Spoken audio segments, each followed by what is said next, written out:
ब्रेकनंतर स्वागत. वसईमधून एक महत्त्वाची बातमी येते. वसईच्या सातिवली इकडे एका परीक्षा केंद्रावरती अंबरनाथहून आलेल्या एका डमी विद्यार्थ्याने 12वीची परीक्षा देण्याचा प्रयत्न केलाय. याची मनसेच्या पदाधिकाऱ्यांना कुणकुण लागताच त्यांनी पाठलाग करत विद्यार्थ्याला पकडून पोलिसांच्या ताब्यात दिलंय. या प्रकरणी पोलिसांनी डमी उमेदवारावरती गुन्हा दाखल केलेला आहे. तर वसई तालुक्यात शालेय शिक्षण क्षेत्रात भलं मोठं रॅकेट असल्याचा मनसेनं दावा केला आहे.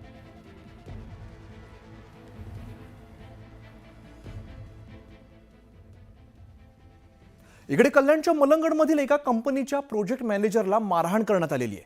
कल्याणजवळील मलंगडच्या फ्युनिक्युलरचं काम अंतिम टप्प्यामध्ये आहे. यात्रा असल्यामुळे या फ्युनिक्युलरमधून काही नागरिकांनी चाचणी सुरू असल्याच्या दरम्यान आपल्या जबाबदारीवरती प्रवास केलेला होता. आपल्या परिचयाचे नागरिक आले असल्यामुळे त्यांना मलंगडावरती सोडण्याची मागणी केली. मात्र फ्युनिक्युलरचं मेंटेनन्सचं काम सुरू असल्यामुळे ती बंद ठेवण्यात आली असल्याचं प्रोजेक्ट मॅनेजरनं सांगितलं. त्यानंतर एका व्यक्तीने प्रोजेक्ट मॅनेजरला मारहाण केली आहे.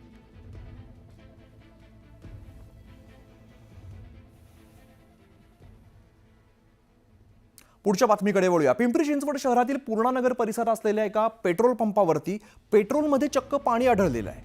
या पंपावरील पेट्रोल भरल्यामुळे अनेक वाहनं ही बंद पडली आहेत. लोकांनी या पंपावरील पेट्रोल बॉटलमध्ये दिसत असल्याचं सांगितलेलं आहे. दरम्यान पेट्रोल पंप चालकाने पेट्रोलचे पैसे आणि वाहनाचं झालेलं नुकसान भरून देण्याची मागणी नागरिकांनी केली आहे.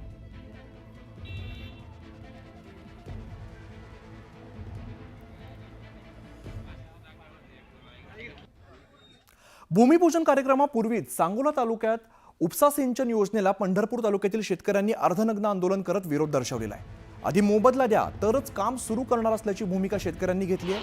सांगोला तालुक्यातील 12 गावांसाठी उजनी धरणाच्या कालव्यातून पंढरपूर तालुक्यातील पळशी गावातून भूसंपादन केलं जाणार आहे. यामध्ये जवळपास 150 शेतकऱ्यांची जमीन बाधित होणार आहे. त्यामुळे ही योजना काम सुरू होण्यापूर्वीच वादाच्या भोवऱ्यामध्ये सापडण्याची शक्यता आहे.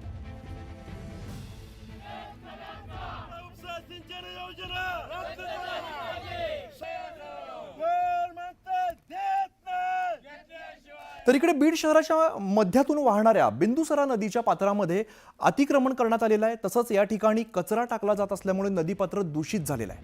या दोन्ही प्रश्नांकडे लक्ष वेधण्यासाठी सामाजिक कार्यकर्त्यांनी नदीपात्रात उतरत आंदोलन केलंय. बीडच्याच पंकजा मुंडे या पर्यावरण मंत्री आहेत. तसंच पालकमंत्री अजित पवार या दोघांनी मिळून बिंदुसरा नदीपात्रातील अतिक्रमण काढण्याचे आदेश द्यावेत. तसंच नदीचं पात्र प्रदूषणमुक्त करण्यासाठी पावलं उचलावीत अशी मागणी सामाजिक कार्यकर्त्यांनी केली आहे.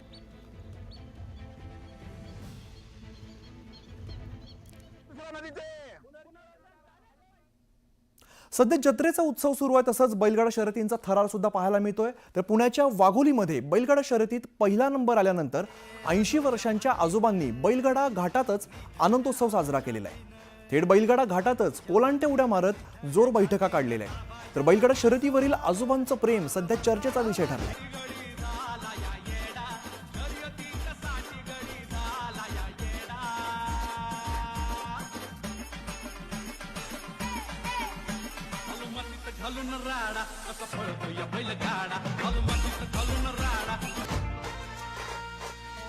कधीपासून तुम्हाला छंद आहे उड्या मारण्याचा? हो, 2 बैलांच्या पासून पहिली.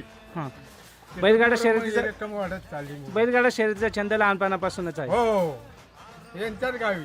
आणि मग उड्या मारायचा कधीपासून छंद आहे तुम्हाला? शर्यतीच्या आधीपासून. हो. यानंतर मुलुक महाराष्ट्रामध्ये एक छोटासा ब्रेक, लगेचच परत येतोय. पाहत राहा न्यूज 18 लोकमत.